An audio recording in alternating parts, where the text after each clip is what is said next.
All right. Well, good afternoon. Most people, some of you, it's probably still the morning. I know certainly in WA it's the morning, and I assume Singapore as well. Really good to see everybody here. Thanks for joining us.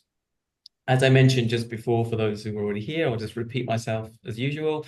We were expecting up to about 100 people today, so we'll just see how people kind of roll in. I see that Stacey's arrived. Hi, Stacey. Just popped up on my screen. Welcome to everybody, and I can see everybody's, well, people are putting this already in the chat, and I encourage people to do this as well. I'd like to acknowledge that I'm coming from you today from the lands of the Kaurna people here in Adelaide, and I'd like to pay my respect to elders past and present. Also acknowledge the ongoing cultural, spiritual connections that the living Kaurna people have with their lands, waters, and community. And obviously we have a lot of people from across Australia as well as from overseas here today. So for those who wish to, please do write in the chat the lands from which you are dialing in today. So as I just mentioned, we've got a lot of people here today from Australia, also from overseas as well, which is fantastic. So welcome. A lot of familiar faces, familiar names here as well. So I'm hoping for the familiar little jokes in the chat at some point as well. But there are a lot of new people here today as well. So welcome to this forum. We are recording the session today. We'd like to keep these resources for the DDCA website. So mind your language, if you wouldn't mind. I mean, you can put anything in the chat, I guess, but otherwise we are recording. I'd also like to acknowledge that we have a number of people here today with us who are what we might call our research support or research professional colleagues from research offices and likewise. And it's really great to see some of those people here today because a lot of what we'll be talking about is as relevant to those colleagues as it is to academics. So thank you for the professional services teams who are here today as well. For those who did come to our online forum last year around creative practice research, you may remember the format where we have some few speakers doing some quick kind of contextual framing comments, 4, 5, 6 minutes each. And then the bulk of the time is really today to leave open for questions, for discussion. And we've got some things we want to put out there today, some proposals around evaluation and assessment, and perhaps towards new ways of looking at how to do that. And we really, really want your feedback on that as well. So we'll try and keep time with the framing talks, and then we'll have, at least 45, 50 minutes for feedback and ideas from you as well. Unless you're speaking, if you wouldn't mind putting yourself on mute, just so we don't get background noise, especially for the recording. Sometimes it's quite nice to hear what's going on in the background. It could be, coffee machines or dogs or children or whatever. But if you wouldn't mind putting yourself on mute, just so that we don't interrupt the speakers, that would be great.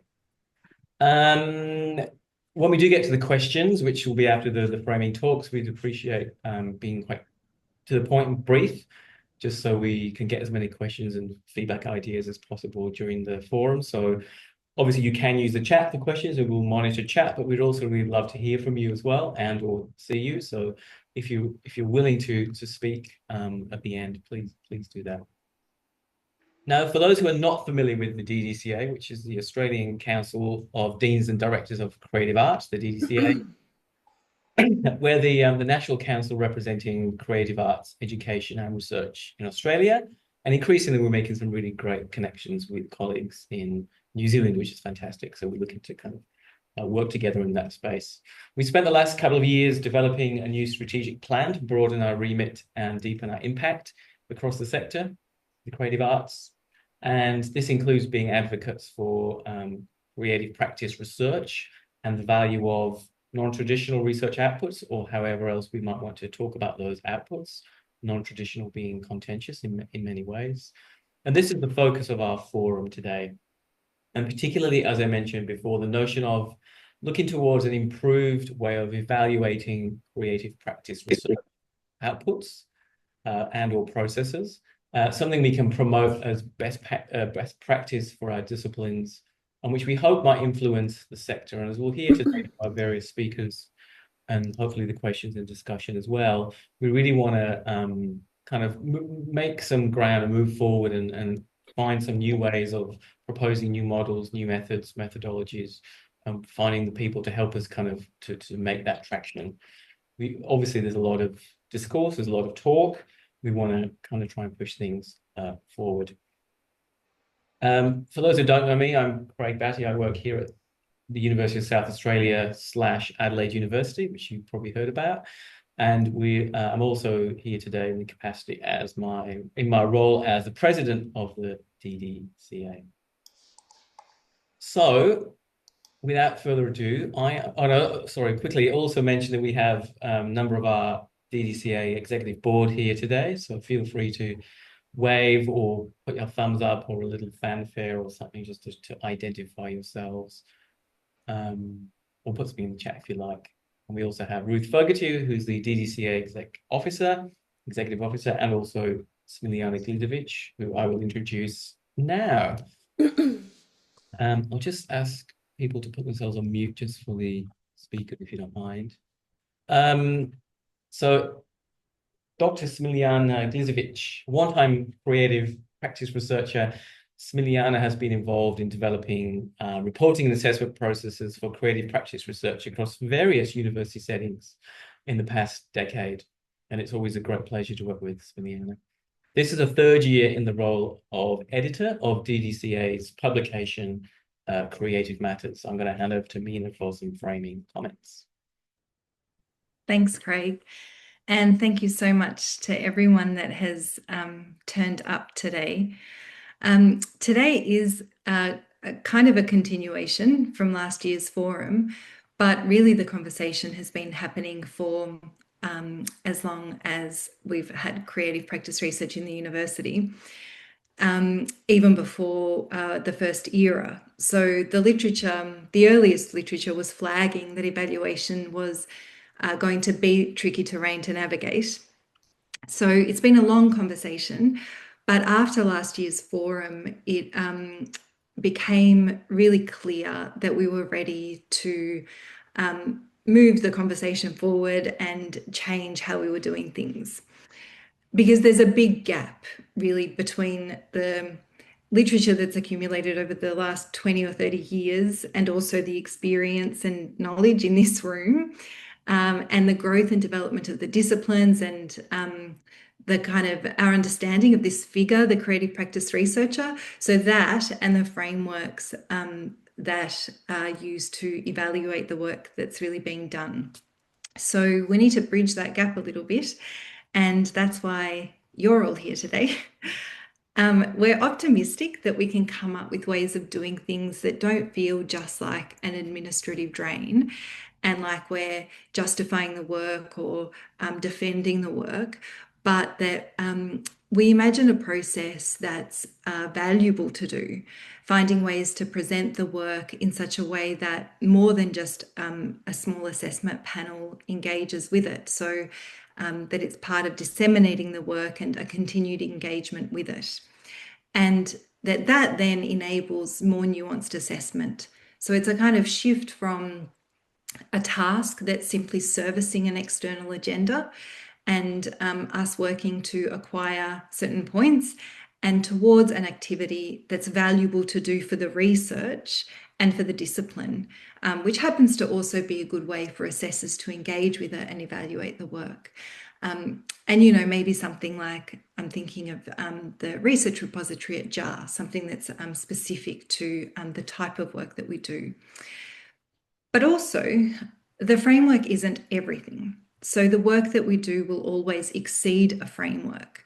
We don't measure and evaluate what must remain uncertain, tenuous, tender, invisible, mysterious, all the things that make artworks wonderful, ecstatic, powerful, and essential to our lives. Because I think I've often encountered that fear that this process will squeeze the life out of the work. And that doesn't have to be the case. We can allow all of those other things that we don't measure to be present. The framework services certain requirements as a result of us practicing within the university, but we can try and make that a meaningful process as well. And we might find a way for the process to be about this invitation to engage with the work further. So it's partly a shift in how we relate to the task, and partly we need processes and platforms that support that. The framework speaks to the current moment. It's not a definitive framework, but a responsive one, responsive to the body of literature and understandings we have developed so far, the government of the day and their changing priorities, and the particularities of our current working conditions in our respective institutions. So that's the kind of balancing act we're trying to achieve. And I think Jen Webb had really good words to help us along in this. In the special issue of Creative Matters that we put out after the forum last year, where she says, there are always institutional rules, frameworks, unreasonable processes, but we are capable of navigating them. So she suggests a two-pronged approach: tactical compliance, so as to insinuate ourselves. Means that this... That's my AI phone talking to me, sorry. Tactical compliance, so as to insinuate ourselves into the space of power, providing proofs in the form that Leviathan can recognise, and strategizing, because by adopting the garments of Leviathan, it is possible to present as less characterised by difference, as more aligned with the expectations of the contract. So let's get into it. We've put together a list of key topics that came up as areas of concern from last year's forum, which is that list at the end of the pre-reading material, but we've chosen 4 of those to discuss in depth today, just with the time that we have. And before we do that, we will provide some context and inspiration with the 4 speakers that are speaking for 5 minutes each, but then it's over to you. So today really is about hearing from everybody that's come here today. So I am going to move straight into the next speaker, who actually isn't present with us today. He's in Europe and time things didn't align. So he's generously recorded 5 minutes for us, and it is Cameron Neylon. Over the past decade, Cameron has built an international reputation as one of the leading thinkers, technologists, and strategists on open approaches in scholarly communication and research more broadly. Cameron has some really interesting writing on topics relating to things such as the notion of excellence, which I highly recommend. Ruth is going to put a link in the chat to a longer bio for you to read about Cameron and his work. Craig is going to play the video that Cameron has recorded for us. And just a reminder that you're very welcome to put anything that comes up for you in the chat from now, and we'll be monitoring that and coming back to the topics that you want to discuss at the end after the 4 5-minute presentations. Over to you, Craig. Thanks, Mina. I'll just double check that the sharing is working. People can see that. Yeah. Okay. Hi, my name is Cameron Neylon, and I'm sorry I can't be with you today. I think the conversation you're having today is a critically important one. In my view, one of the key roles for those supporting HSS research is to defend the diversity of research practices, outputs and impacts, and create a meaningful narrative around the qualities for institutional audiences. I want to underline the point of what is of value in HSS research is precisely its diversity. And that diversity is at the core of the value that HSS research and scholarship bring to the university. The issue, of course, is that managing diversity is a challenge. At the scale of a university, systems are a necessity, economies of scale are real, particularly in HSS, but also across other disciplines as well. It's impossible for anyone to be across the detail of how good every specific body of work is. That doesn't mean that people can't be effective at telling stories about why research matters, nor does it mean that judgment calls can't be made on the distribution of resources. But those decisions are subjective and contextual, and the evidence that supports them will be specific to each case. So what are pragmatic and principled approaches available to addressing that complexity? In my view, one of the ways we can address this is by splitting this out into two problems, a little bit differently to how it's done in STEM subjects, into two parts. One is relatively straightforward, one is more challenging and long term. The first part is just the tracking of research outputs. In HSS, and particularly for creative works, this is really complex. Institutions generally have very poor data on the scope and volume of creative outputs. So from a systems perspective, what we need is a way for creative practice researchers to register outputs easily and simply, to flexibly record the evidence that they consider important about the qualities of these works, and to make it easy in turn for institutions to gather that information up. One way we can do this is to use the Open Research Contributor ID, the ORCID system, which provides a mechanism for researchers to identify themselves and to record outputs they've contributed to. Recently, ORCID's increased the number of work types, including a range relevant in the humanities and social sciences. A researcher chooses what to make visible and therefore what they designate as a research work, which is very important for some of our colleagues. But ORCID doesn't solve all the problems. Badly implemented, it can just end up as another place researchers have to add more information manually. So critical to making it work is for this to be the one place that researchers have to ensure that their research is visible, and for the institution to take on the responsibility of gathering that information up and bringing it into institutional systems. But that still leaves the manual input issue. Currently, you still need to manually put these new work types into ORCID. But there is at least a solution to part of that issue that offers some additional value for creative researchers.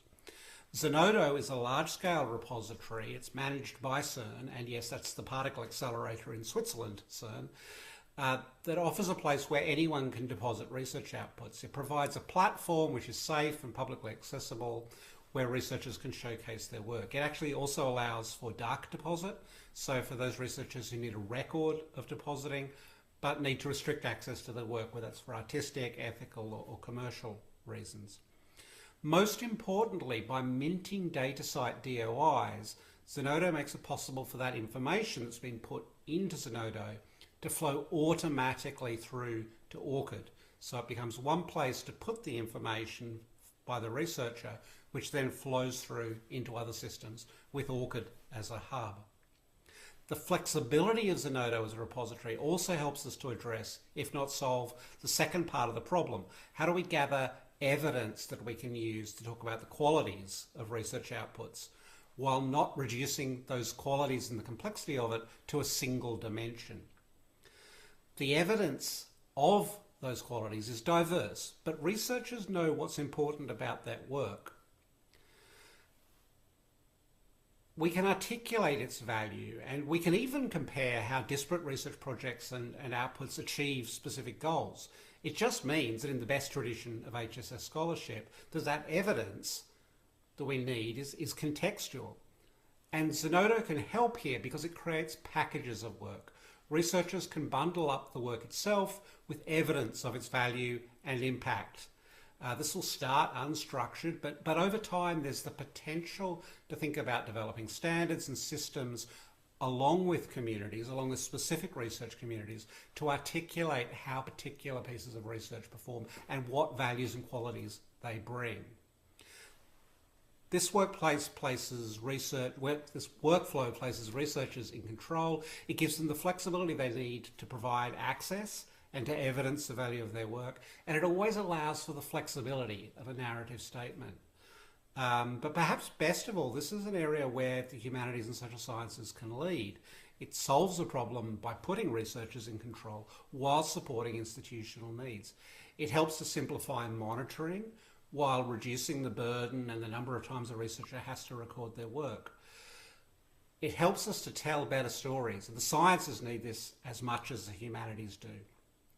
So I believe there's a path forward here to better collect information, to be more sophisticated in the way we gather that evidence, and to support researchers more effectively while we do that.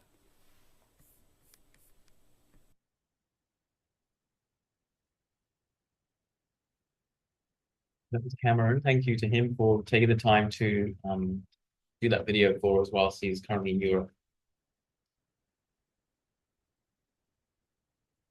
Mm.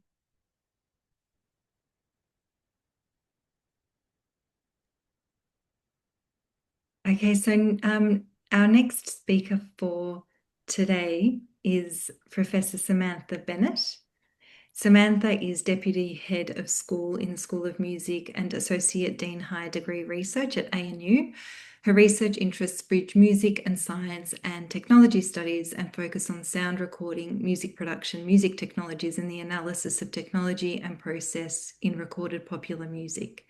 Sam is chair of the ANU Practice Research Working Group, and she shares some of their findings with us today. And you can read more about Sam in the chat. Ruth will put her profile link in there. Thanks so much, Sam. Hi, everyone. Can everyone hear me? I'm just trying to share my screen, but We can see it, Sam. Oh, you can? Okay, that's wonderful. Great. Okay. So thank you very much for inviting me to speak. As Mina has said, I'm the chair of the ANU Practice Research Working Group. I do publish in music and science and technology studies. However, I'm also a musician and recording engineer, so I produce a lot of recorded music outputs, and I'm currently involved in some composition and technology-based practice research around the Fairlight CMI. So I wanted to just talk to you a little bit about the Practice Research Working Group that I led last year and our findings, and hopefully some of those will line up with a lot of what has already been discussed in the DDCA and more broadly.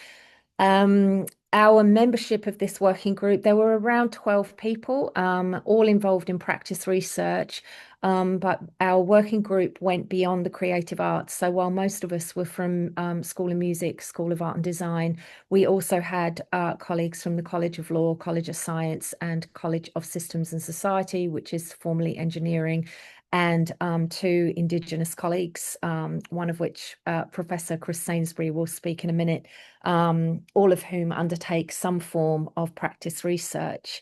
So our remit was basically to look at NTRO nomenclature. We looked at Indigenous research. We did a lot of international benchmarking around that. We looked at impact and engagement, research on practice research, as Mina has recently referred to, and measures of impact. We also looked at research statements, current and previous era guidelines, and possible future avenues for research measurement. We also looked at things like quality mechanisms, research output types, and at the time we were rolling out new pure digital research infrastructure. RP Plus is what we call it. And so again, I led the subcommittee of that organized the practice research outputs within that infrastructure. And we did look at practice research outside of the creative arts too. There were numerous findings, 7 or 8 of them, but a couple that were particularly key, which will come as no surprise to anyone, that the NTRO nomenclature, colleagues find that to be problematic, insufficient. It frames our research in terms of what it's not as opposed to what it is. And it aligns with existing publications, particularly those on our Creative Matters website. We also came up with findings around Indigenous research in practice frameworks. We looked at the University of Sydney's guidelines, which include Indigenous research guiding principles as part of its overarching guidelines for practice research, and so on. So we also benchmarked and discussed examples in Aotearoa and in Canada. So in terms of indices of excellence, we found some variation on this sector-wide. So some guidelines specify those indices in detail, others give none. Our guidelines were not particularly good in that regard, so obviously need to be updated. There was also what came back in our survey, which I'll talk about in just a sec, was that there was actually quite a bit of confusion around practice research and this need for explication and clarity around things like terminology, the difference between professional practice and research, differentiating between research and non-research activities, the difference between engagement and impact, research and engagement, knowledge transfer, grants and publications, research statements and requirements. So little like points of friction there. So we also sent out a survey. We had nearly 120 total responses. Mainly these were from our College of Arts and Social Sciences, but we received responses from every college. There were 12 short form questions in a Likert scale that were multiple choice. And the topics related to things like research types, publication output types, research statement, indices of excellence. So in our survey results, which is what I wanted to share with you all, because this is what our institution felt that are the most important factors in determining indices of excellence. One is significance in its respective field and industry. 2, evidence of peer review. 3, evidence of a systematic method. 4, critical or scholarly essays, articles, or chapters. And what that means is evidence of that in accompaniment to the practice research, rather than, dare I say, a traditional or a written output on its own. Complexity and sophistication, and then cultural significance and impact on community. That's particularly important when it comes to Indigenous research. And then the least important factors in our survey, which were quite interesting. One was, the least important factor was how many contributors were involved in the work. So colleagues didn't feel that it mattered whether it was the work of one person or 10 people. It's about the practice and the method and so on. Whether or not it had successful funding given in response to the work. The size of the audience. So if it's music, how many people bought tickets, or how many times it was played on a radio, that kind of thing. Whether a work gets premiered or not. The scale of the work was found to be less important, and also the length of the endeavour was found to be less important. So, for example, the amount of time spent on the research. So that is a brief overview of what we found in our working group, and what are the most and least important indices of excellence according to us at ANU. So thank you very much for that, and I'll be interested to hear your responses and views. Thank you. It's great. Thank you so much, Sam. I'm sure we're going to come back to some of the things that you've raised there, but we'll move on to Chris Sainsbury. Professor Christopher Sainsbury is an accomplished composer and a highly experienced music educator. He is also a guitarist and a musician who is as much focused on community as he is on industry. Chris is a member of the Darug Nation. He explores ways to sound his Australian Indigenous heritage and draws upon sounds from his oral homelands of Sydney and the Central Coast. You can read more about Chris by following the link that's in the chat. And Chris, I'm going to hand it over to you.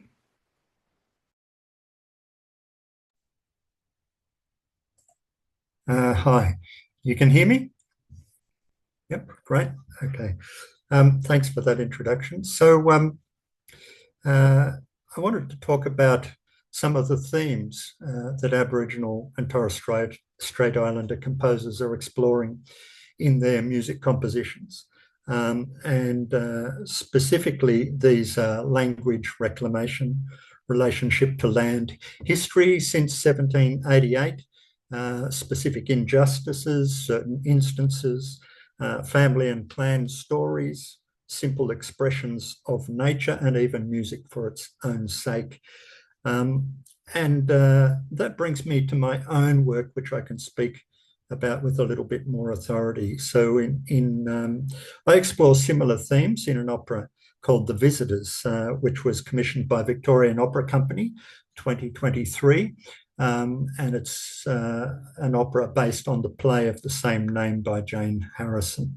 And some of the themes there that I explore are renewal of possible Aboriginal song styles of Sydney and surrounding regions, the Darug Eora people, of which I am a part, language reclamation, Aboriginal elemental orchestration in a more operatic context, local Darug Eora clan stories, addressing contemporary Aboriginal politics of Sydney, and also developing Aboriginal singers through engagement in a complex opera.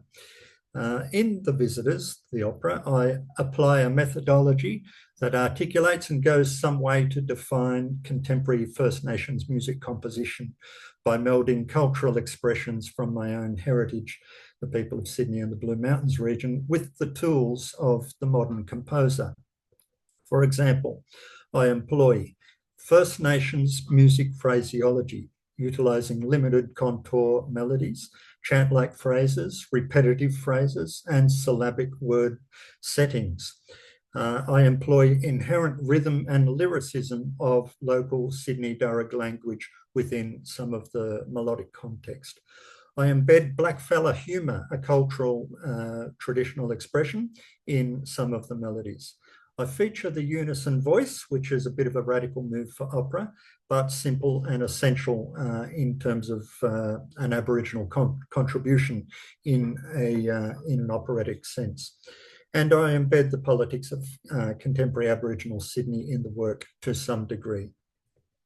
In addition, I use aspects of sound from the natural world of Sydney and the Blue Mountains regions, such as local birdsong, which infuses many of the melodic contours, and echo, which features around Sydney and the gullies and sandstone escarpments as a natural phenomenon. So I bring that into the music as well. I move between styles of classical and modernism, First Nations elementalism and jazz, and hope to achieve a seamless feel, and indeed one reviewer seemed to state the same. If you want to at a later date, you can hear some excerpts on my website. In terms of staging and potential impact, the work was staged and, if we say as a composer, effectively published for a one-week season at the Playhouse in South Bank Performing Arts Centre, Melbourne. Positive reviews, and Limelight magazine actually stated The Visitors upends expectations of what is still overwhelmingly a culturally European art form. The work is being studied in the VCE curriculum in Victoria because the Opera Company's education department created a package around that. So that's being studied in the Indigenous Studies curriculum, music curriculum, and drama curriculums. In terms of others, another academic is doing a paper on the opera in an upcoming music conference at the University of Melbourne, centred around the guitar in orchestral and operatic contexts. And the Australian Music Centre magazine also did an article on it. I'm able to share my methodology in the articulation of culture, my own approach, the way I've developed that methodology, with other Indigenous composers in the Nurraburria First Nations Composers Program, a program which I run from the School of Music here at ANU. And from among them, we have two Indigenous HDRs that I currently supervise here at the school. Through guided analysis, they benefit from uncovering the idea of culture embedded in the structural material of a piece, rather than just in a title or through a programmatic note. What my opera needs, and what the works of other Indigenous composers actually need, is more or further critique so that the works and the research around them enters into a growing catalogue of key Indigenous works of quality over and above just a body of work. So we're looking for that to catalogue works of cultural significance, shall we say. There is fear around critique of Indigenous artists and musicians, yet we can go there, and I suggest there's a simple formula. You can critique among the academic fraternity, certainly critique Aboriginal art, Aboriginal music, Aboriginal cultural expressions that are in the public domain, if we couple it with advocacy. So I always bring that to the fore. Critique is welcome, coupled with advocacy. So that's just where I want to finish there. Chris, thank you so much. Critique and advocacy, perhaps we can discuss that as a group in our discussion session just after we hear from Professor Craig Batty.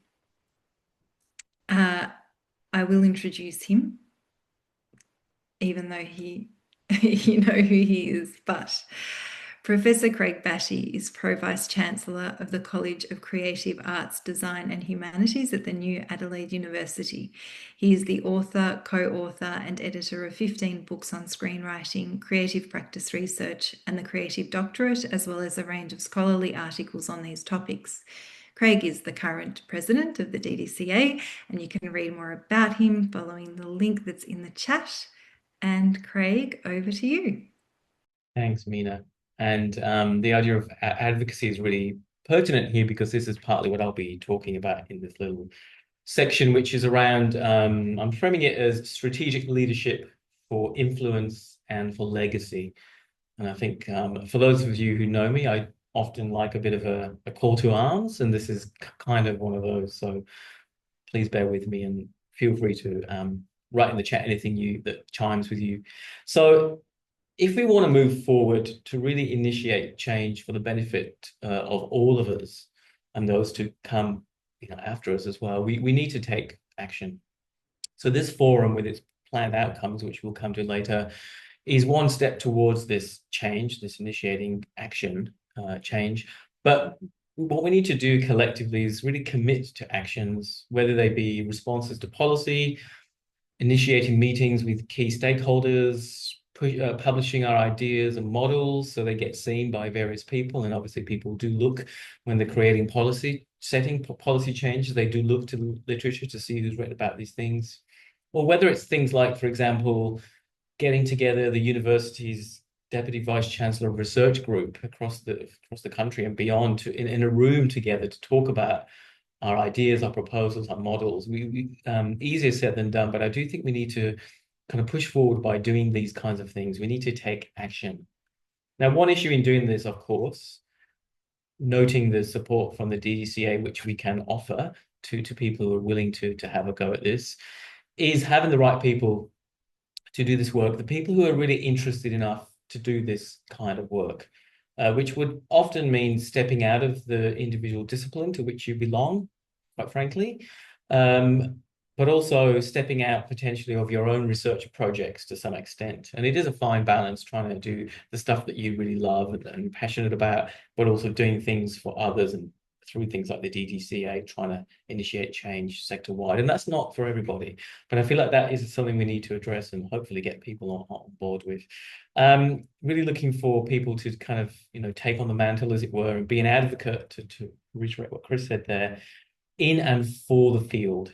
So we're talking here about creative arts writ large. So obviously there's a lot of work that's happened and continues to happen in discipline specific areas. But the idea of creative arts research, creative practice research as a field, which incorporates many disciplines, is something that I think we collectively need to kind of probably get better at, to be honest, and push things to make change. Now, added to this call to arms, which again is often ironically better in theory than practice, we're at a sticky time at the minute with things like workload pressures, which I don't know if it's just me, but they appear to be more pronounced than ever. And of course, the elephant in the room, which is the state of the higher education sector right now, where creative arts and humanities areas in particular are taking a bit of a bashing, program closures, job losses, etc., etc. So this is a challenge for our disciplines in particular, obviously for the DDCA, but at the same time, ever the optimist, I like to think that in this time there's an opportunity. A real opportunity, hopefully, to turn the dial and put creative practice research, or however we wish to name it, because there's lots of different ways of naming it, as we'll come to later. Putting creative practice research front and center where it belongs. Yes, I'm biased, but I do think it belongs front and center. Now, we know we have some people we can hold up as really good exemplars of those people working in high-level, impactful, creative research spaces. We have the case studies of projects and programs of work to show industry, community, government, etc. But I think largely they're case studies and exemplars in our heads or in internal repositories at the present time. So how can we ensure this work and these exemplars are put out there to showcase the capacity that we have in our field and to start having bigger influence, creating a legacy for those who will come after us? Sounds like I'm about to retire, which I'm not, but you get my drift. Although on that point, a lot of people are retiring at the minute. People who've led these discipline areas in the past are retiring. And so there is, I think, quite a gap in the kind of the senior leadership and the emerging leadership space. But that's maybe something we can tease out in a bit of time. We need to be at the table with bodies such as ARC, NHMRC, the CRC, the Cooperative Research Centres Group. But the question is, of course, who are these people? Who can take us to that table? How do we identify and support these people to become the champions and legacy makers for this kind of work and for our field? What can we do now for that future? And obviously, as the DDCA, we are genuinely open to ideas. So if you have some, please do let us know.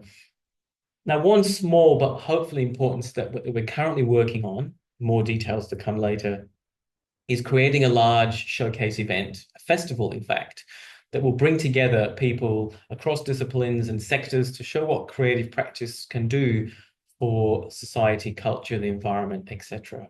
So we're currently looking at an inaugural event, an inaugural festival in 2026, which is going to be a collaboration between the DDCA, RMIT University, and Adelaide University. And we hope to release more details of this in the coming months. But what we want to do with this event, just to give you a sense about this, how we can kind of hopefully create legacy, is to provide what we might call a bit of a ta-da moment, where people, especially outside of the creative arts disciplines, recognize how creative practice research can be embedded in things like global challenges.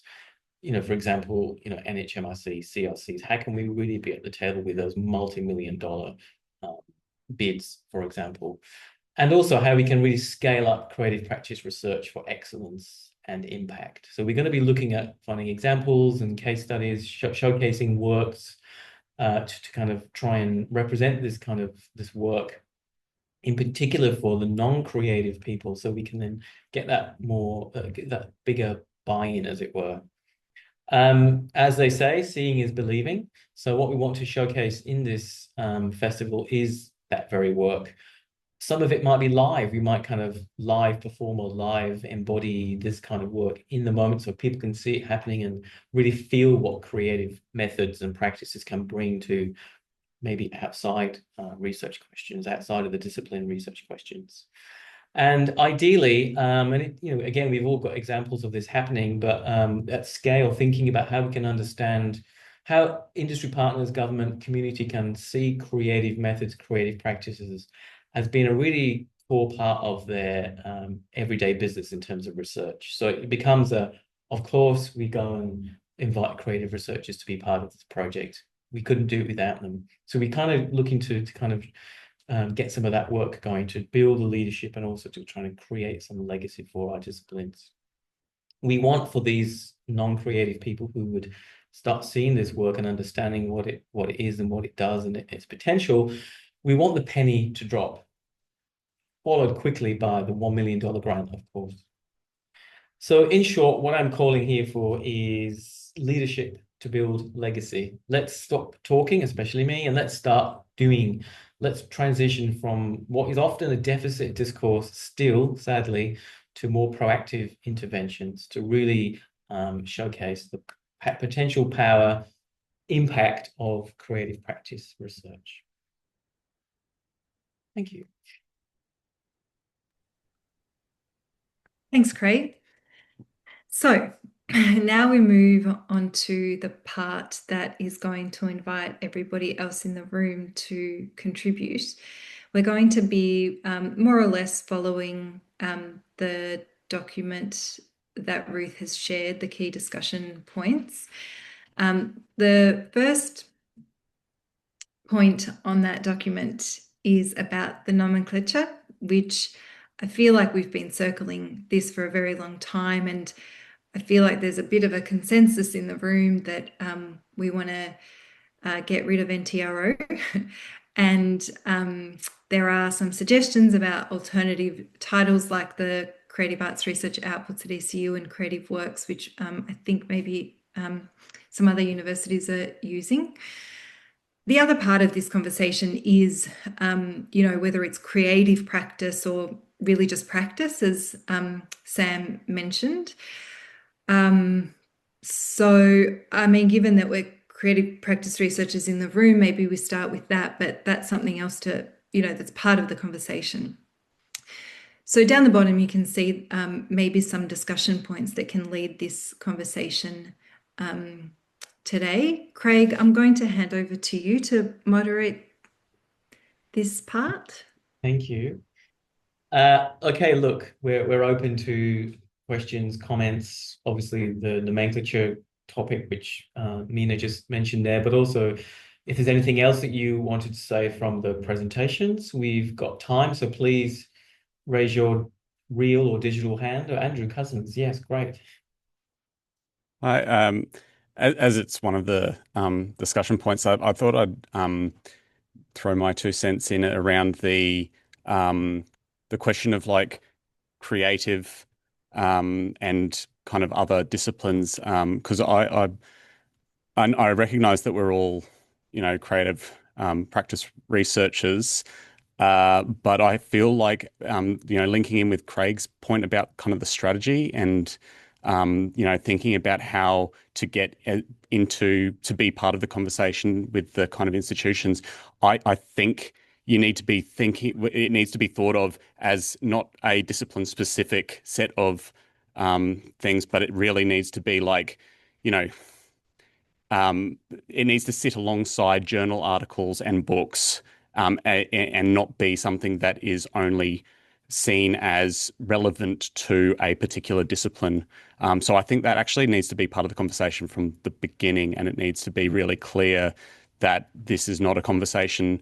And other disciplines are already doing, like they're making websites to communicate stuff, like they're looking at impact in terms of, activities and actions and, events that they're doing. They're looking at this space. So it's not like as difficult a sell as we might think. So I think it is really important to, not make it too focused on creative arts discipline stuff. Thanks, Andrew. That's a really good point. And I'm just going to ask whether, Sam, you've got a lot of experience in this from your university. Did you want to maybe share some of your thoughts? Yes, absolutely. So the practice research working group at ANU is made up of colleagues from all colleges. So one of the things that my colleagues, and these were deans, by the way, we had the Dean of Law, we had the head of astronomy and astrophysics, and another colleague from cybernetics, and a colleague from engineering. And the general sense that I got, and Chris can chime in on this if he likes as well, is that there are an increasing number of practice research outputs across all disciplines. So in computer science, AI outputs, software, websites, archives, databases, All of this is going on in the HDR space as well. So HDR candidates are wanting to present their research in an increasingly diverse set of formats. We had our colleague from astrophysics was talking about built material objects in forms of telescope technology and lenses, and how the research is embodied in the lens. And you may have a accompanying written paper, but you've also got an object. And obviously in the Indigenous space as well, that material objects, digital works are being created, but that are not necessarily methodologically creative or artistic. They could be functional or historical or something like that. So, and then of course in law, there was a lot of buy-in around policies, procedures, things like dictionaries and things like that. So yes, that's just to add that qualification. I completely agree that this is multidisciplinary. Does anybody have a counter view that maybe we shouldn't be including every type of practice and or professional work, or anybody who thinks that creative is very specific and should be maintained in that way, or an experience? So Sally Jane, yeah.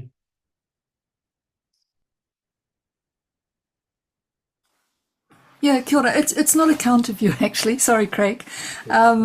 And Sam and Andrew, yeah, I think this is a really interesting discussion. I was tempted to ask you, Sam, to what extent you felt that the science and society people in your working group might have influenced or inflected the discussions. I guess my concern, and this is an open question, is when does creative artistic work simply become something that is a sort of an application area, the cherry on the cake that we all know about. So how does one at the same time recognize the diversity of these practice research outputs? And I think that's really valuable. In organology, of course, got wonderful work across musical organology and science and technology organology. But then how can we preserve the specifics of something that isn't just up there to be turned into a useful add-on application for a bid? I won't speak to the diversity question. I'll let another colleague answer that. But certainly in terms of buy-in, it was the creatives on our working group who were leading this discussion, and the STEM colleagues were receptive to it. I've got a colleague here today who's from one of those colleagues, is from one of those colleges, but they I even presented yesterday's university research committee about this forum, and everyone, the deans from law and systems and society were there, and the dean of College of Science, and they were on tenterhooks wanting to know the outcome and what people were going to say today. So I can certainly say that we have the potential to lead in this space, which gives us some really good leverage institutionally, I think. Thanks, Sam. Thanks, Sally Jane. Kath, I'll go to you next. Me? Yes. Hi. I just wanted to thanks for that, Craig, and thanks for those talks, everyone. They were amazing and really terrific and really useful. I'm just going back to Andrew's point a little bit. It's not to offer a different point of view, but just to offer an experience that recently we've got a quite good NTRO verification committee set up I'm from the University of Wollongong, and we've got a really well-working verification committee set up in the School of the Arts, English and Media. But I've also been involved in setting up an NTRO across the university that's only just started recently in UOW. And there's been such a lot of confusion with other researchers about what an NTRO is, and a kind of quite firm belief that that disseminating information in a public ready form is an NTRO.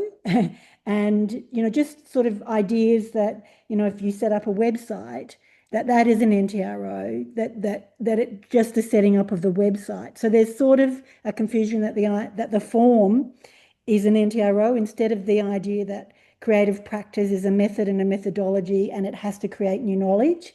And there's that has to be proven. So I feel like there's, in thinking about a new name, and I noticed, practice research outputs as one, and that could be possible, but I still think we can't lose creative somewhere within that area, even if it's practice research outputs, and there's then a definition of creative practice research outputs and other, whatever we give to reports. But I feel if we lose it, we might actually lose an understanding that creative practice can create new knowledge. So yeah, that's just a sort of reflection.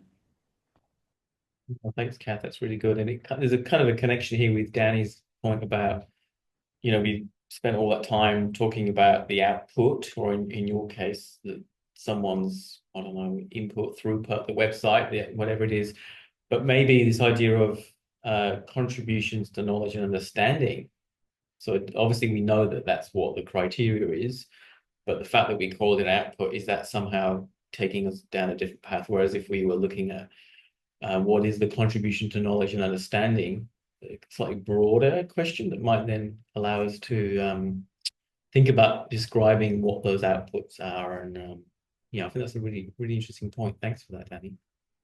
Rachel. Hi there. Yeah, I'm Rachel Swain. I'm here on Gadigal land, and I'm at UNSW. Currently, I in the last 6 months started a future fellowship. I think in the last round it was the only future fellowship in the creative arts, and I work in the performing arts. And I'm actually taking a little bit of a devil's advocate line on this, because I don't actually use the term creative practice, because I think that all disciplines, in a sense, should be employing creativity in their research. And so I'm kind of interested in honing in on artistic research, but also building connections across other disciplines where creativity, to kind of strategically position artistic research in the same vein of creative application in other fields, so we can talk about what artistic research can do in all kinds of ways across society, but I think the word creativity is a little bit of a furphy, and personally, in my own artistic research and writing about it, I don't use creative practice. I love that provocation there. I'd be keen to get people's responses on that, creativity, which we know many people misuse. I remember someone once telling me that they're a manager who uses creativity in their management, therefore their management practice should be an NTRO. And I was trying to work out what that meant. Obviously, I wasn't creative enough to understand, but yeah, interesting. Kath, do you have a response to this one? Yeah, no, I think that's a really good point. And interestingly, we've been trying to use the term, Rachel, artist academic. And in talks with the VC, we've just been talking with our researcher who's presenting, asking her if she can use the term artist academic, and explain that the work has accompanying scholarly work as well as, creative practice research, and just trying to get that across. So maybe there's also a thing about what we call ourselves when we're creative practitioners. If we used a new term like artist academics and tried to get that sort of used across the board. Yeah, I use artist researcher or artist scholar. And we do see in Northern Europe, Scandinavia, etc., artistic research is that's the common thing. And obviously in Canada, research creation, which is hyphenated, is purposefully hyphenated, is another one. But of course, with anything, the semantics, some people might think that artistic is loaded in terms of value. Is a podcast, as someone said there, artistic? I don't know, could be. But yeah, it's good questions and good. This is what we're trying to get to. Has anybody else got any experiences around nomenclature, anything they're doing interesting in their own universities or other settings? Shireen. Hello, I'm Shireen Fard. I'm from UTS. I'm in the what's currently called the new faculty, but it's the coming together of design, architecture, building with FAS. I've been the co-chair of the NTRO assessment committee for the design, architecture, building faculty. It's taken us a few years, but we've really landed. We've landed in a really good place. I actually just this week finished assessing 23 NTRO applications, and they were from a range of practitioners, architects, visual communication designers, animators, wayfinders, and the quality of the assessments it was quite good last year. It was particularly good this year, and I think we're really, I guess, within our faculty, the focus has not been so much on these categories, NTRO or creative practice outputs. It has been about really focusing on getting that research statement, the research significance, the research impact stories out there, and being able to share more broadly within the university what the value of creative practice research is. And of course, what everyone's talking about is that diversity piece. A lot of the creative practice researchers in our faculty also publish traditional research on their from their creative practice. So that I have noticed that there's a kind of that distinction that was there when I first entered academia in 2012 between a traditional researcher and an artist researcher is becoming much, much more blurry as artists start to do and designers start to write and exhibit and, create websites that are commissioned by government and a whole range of activities. So, I guess I don't know, in the current climate at UTS where the word creativity and creative practice is being used very, generously to encompass almost everything. I think it's quite important in terms of our advocacy piece as creative practitioners to really be explicit about what we do. So whether we're practicing artists, we're practicing designers, we're practicing architects. And so that idea of practicing in the world, but inhabiting academia at the same time, that's the kind of value piece. So I guess that's the word creative practice. Yes, we use it, but we're also seeing the ways in which it's being kind of co-opted by things outside of what we do and value, and actually probably work against as well. Thanks, Shireen. That's a really good point. And I guess it underscores that idea of, how much do we want to be inclusive at the risk of being consumed or subsumed, and how much do we want to stand on our own? You're right, creativity, creative practice. People could think that anything that is not a journal article essentially is a creative or non-traditional, which is often not the case. But one thing to say just quickly is that in that NTRO space, we're also assessing reports. And, there is nothing creative about those reports, but they are non-traditional research.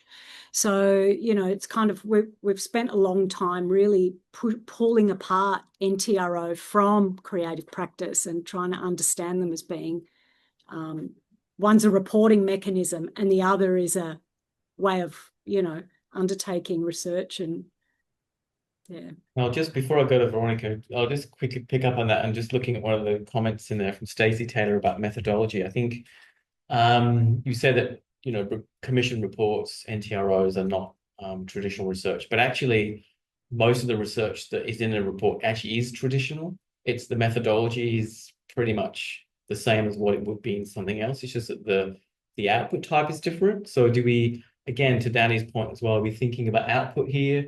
Are we thinking about methodology? Are we thinking about knowledge contribution? We're probably all assuming that when we say certain words, we're talking about the same thing, but, you know, practice versus output versus process versus method versus...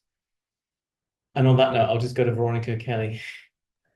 Thanks, Craig. And methodology was exactly what I was going to point to, because I think terminology is a really difficult thing. And those of us who you're right, we use words around this room here, and we all hear the word, but we will have a different inference from it. And we could spend forever and a day, forevermore doing this. If it is that the core component here, or the core thing, is research, and then we're actually talking about practice research, whatever kind of practice it is, maybe it is management practice. Maybe we're not trying to exclude and say that we are, you know, that artists, designers, architects, and so forth are special in any way, but that we're just, you know, if we own it and we move forward and say it's practice research, and that is methodology and knowledge contribution, and the contextual positioning of what we produce, that those are the things that cut across all kinds of research, that maybe we and creativity is part of everything. So you know, maybe it's just practice research, and we try and move forward with that. Yeah, thanks, Veronica. Felicity, hi. Hi, Craig. Hi, everyone. Thanks for your contributions. I thought I'd just speak as chair of the Nitro and what we call PCP panel at UTS now in the ex-FAS faculty, which, as Shireen mentioned, is now merging with her crew. So we're probably going to be powwowing about how we go forward, I dare say. But I did want to just speak about what's happened since you left UTS, Craig, and sort of on the back of this discussion of how we tease out creative works from non-traditional research works, from things like reports, and we set up a new category. So we assess non-traditional research outputs and that are purely about research and methodology. They're largely creative practice research works, but there is, as Shri mentioned, the category of reports, which our previous ADR, Noel Castro, recognised it was important to acknowledge the research that went into those projects, even if they're not technically creative outputs. But then this other category of professional creative practice, which we call PCP, which is not research-based works. There's no research methodology in those works, but they are creative practice works that have publication, that may have wide dissemination, that are acknowledged, that are reviewed. And I suppose the critical difference there between the PCPs and the Nitros is research and methodology. Interestingly, last year we introduced within the PCPs, at the instigation of Noel, a whole new set of categories that could be verified as PCPs. And this is things like edited books, if you're the editor of an edited collection, if you're the editor of a special journal edition, that is seen as work. There's not technically, it's not traditional. It doesn't get, research verification in the traditional sense. It's not creative practice research, but it is nonetheless making a contribution to research culture. So there's kind of all these different nuanced areas, and I think it's I think I love the idea of isolating the integrity and the value of what artist researchers do. And I myself am currently completing a DECRA that was given for artistic research in opera. And I think it's really important to, not to dumb down what we do as artist researchers. And perhaps we need some subcategories, because there's all this nuance of what is getting produced outside the domain of traditional research. Thanks for listening. I mean, keyword there is nuance, which could also be, in this case, in the nomenclature, like pedanticness or whatever the noun is there. But just before I go to Naomi, then I want to pick up on a question here, which is for you, Sam, around impact and scale. I think it was a really important question from Wu Yen. I just wanted to seed a little question in everybody's mind for a couple of minutes to think about, is that question of who are the peers here? And this came up with, in Sam's question, survey results. It's come up in other surveys and things that have been published previously around, like, who is assessing these? Are we talking about researchers only? Are we talking about industry? Are we talking about community? And who are the peers that we talk about when we talk about peer review? It's pretty clear in non-creative disciplines who they are. So just seed that for thoughts. Then I'll go to Naomi, and then maybe Sam, and to talk about the scale and impact question. Hi everyone, I'm from Griffith Uni. I'm the new director of the Creative Arts Research Institute there, taking over from Vanessa Tomlinson. We're doing a big review of our creative works repository at Griffith at the moment, co-led with the library, and I think Loretta from our library team is on this call as well. But we've been toying with different ideas. We're finding that the funnel into our creative works repository is too tight. It's leading to too many works not being able to be shown there. So one of the barriers to entry was around establishing peer review for a lot of the work, or the question of, is it research, is it professional practice? So this division there. So we're toying with the idea of a threefold evaluation criteria around quality, impact, and or peer review, so that you might have 2 out of 3. So I'm really keen on any feedback or ideas people might have around that. Also, we had a fantastic consult with Flinders, and I see Tully's on the call today, just about the way that they have this interdisciplinary panel approach where 2 or 3 peer reviewers look at every work, and the first criterion, the biggest one, is it research, is it not? And I think if we could apply that, especially using at Griffith, especially using a HERDEC definition, I find it's really amenable to reviewing creative works. But yeah, we have people in health, architecture, just throwing stuff into the repository as well. So that's a question as well. So we're really looking at Flinders, your model in particular, Tully, for guidance and inspiration around that. Oh, Annabelle's putting their hand up. I'll stop talking there and just see what others think.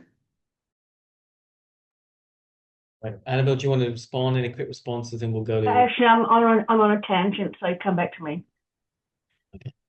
I thought you were responding to that, was it divine inspiration?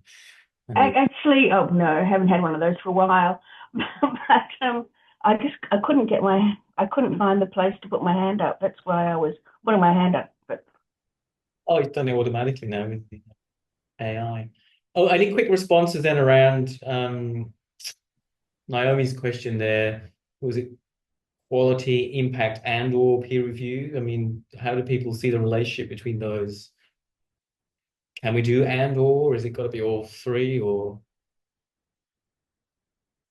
you can think on it and put it in the chat if you can. Andrew? I'd just say that without some form, I think we need to think about what the peer review might look like, but without some kind of peer review, how are we demonstrating that it is research? If we're sort of not having that if we don't have something that, and it's other researchers, or it's people with research background and people with research knowledge in the discipline that are kind of, making that call. How are we distinguishing research from not research art? And like, are we just saying that anything that is artistic is also research? Like, I think if you don't have something that is really kind of clear about that, and it might not be peer review, it might be a set of very, very clear criteria that are absolutely unambiguous, but you have to have something that makes it extremely unambiguous for the people who might be inclined to turn things down, is my thinking.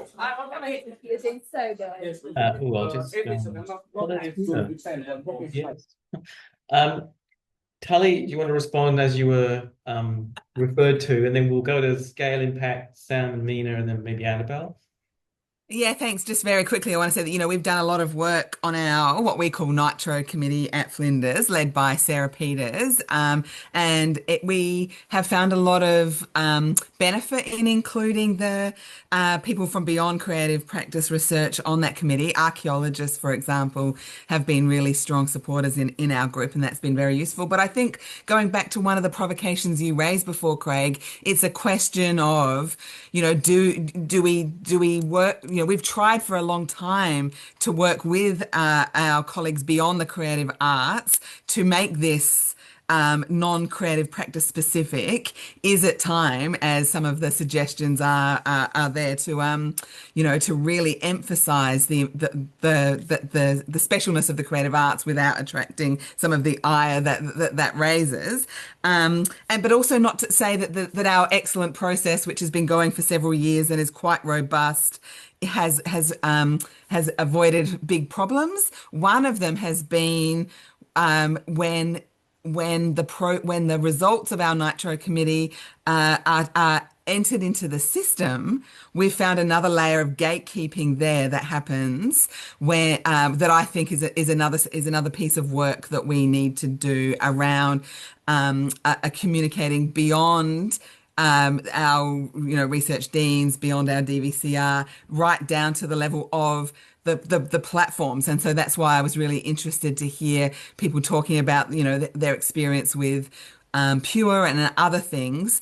and creating some professional development around this for colleagues in the information services of the university and the library, or whoever's in the role of entering, because we've found a level of gatekeeping that is there despite things being signed off by by the Nitro Committee and the Dean and beyond. So that's just an experience that we've had. I find that we always come back to having to reassert the case and the value. And I argue that we need to find ways to avoid those double triple handlings, and to just very quickly respond to something that Edward Palmer said in the comments. I'm of the view that all creative practice does have something that generates new knowledge. I really like this language about focusing on the methodology in order to communicate that. But I think we have to have a hard line at requiring artists to also create a research output alongside the creative practice. So we're not talking about a novel and a journal article. The novel itself has to be understood as practice, and I think that that's a really strong line that we need to I guess defend.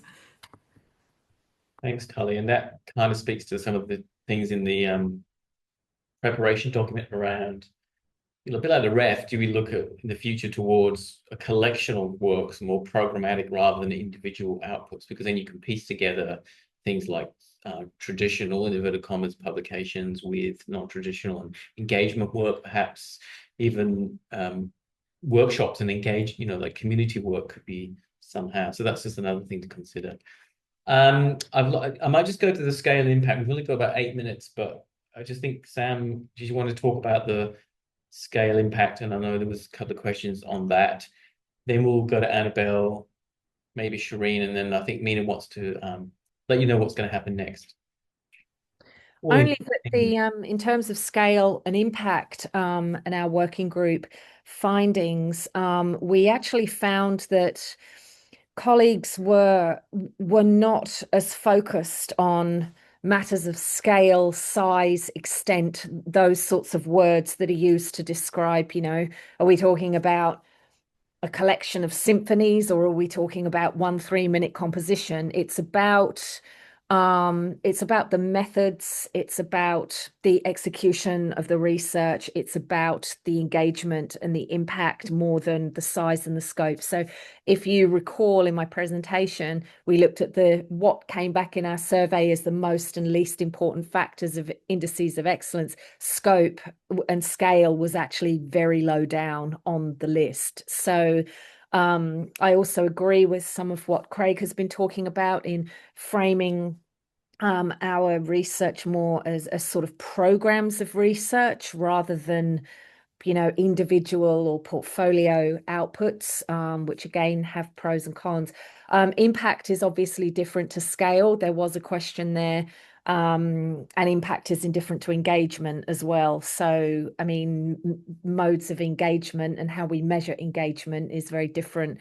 To influence is more about impact is more about what has been influenced or changed or contributed in disciplinary movement than sort of how many people clicked on it on YouTube or something. Yeah.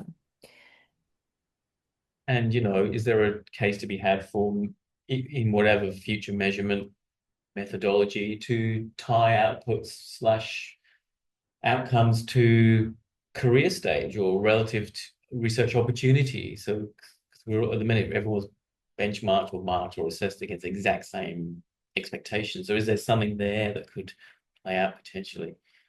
I'm going to go to Annabelle. Just coming back to the whole discussion of nomenclature, like what we're called, it seems to me that totally Nitro has to go. It's oppositional. We're defining ourselves into what we're not and what we are. I think that's really clear. But I feel like there's an element of apologeticness around the term creativity, or claiming that we're the creative arts, which I feel like is perhaps overreactionary, and that while we absolutely need to get rid of the oppositional label, we also don't want to throw away the baby with the bathwater. So, like what our point of difference is that we are the creative arts.